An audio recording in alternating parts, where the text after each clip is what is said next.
সড়কের জন্য যিনি উপদেষ্টা হয়েছেন তার কোন রকমের কার্যক্রম কিন্তু আমি এই সেক্টরে আমি দেখছি না।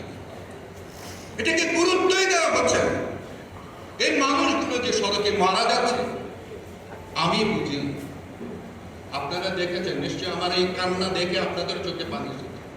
আমি বুঝি একটি মানুষ, একটি আপনজন বুকের মাঝ থেকে যখন চলে যায়, আপনারা যারা রাষ্ট্র চালান তারা কোনোদিন ফিল করবেন না।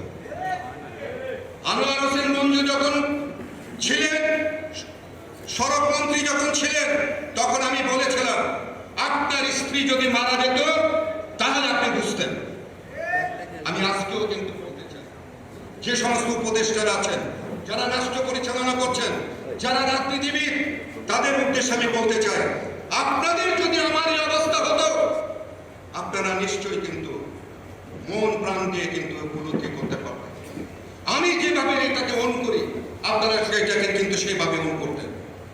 আমি আজকে এই জায়গায় একত্রিত করেছি আপনাদেরকে, আপনাদের কাছে আমি আবারও বলতে চাই, আমি কিন্তু সেই কথাটি বলতে চাই যেটি আমি শিখেছি, যে আসুন এখনো সময় আছে।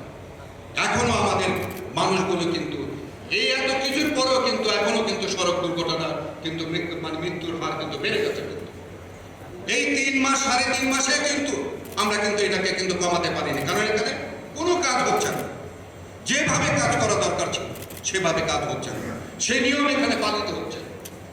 অন্তর থেকে বলবেন, অন্তর থেকে কাজ করবেন, দেশের জন্য, দেশের মানুষের জন্য, ইলিয়াস কাঞ্চনের জন্য নয়।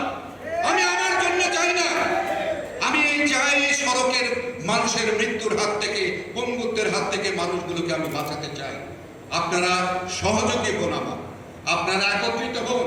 আসুন আমরা সকলে মিলে বাংলাদেশ থেকে, এই সড়কের মরক থেকে এই মানুষগুলোকে আমরা যেন বাঁচাতে পারি।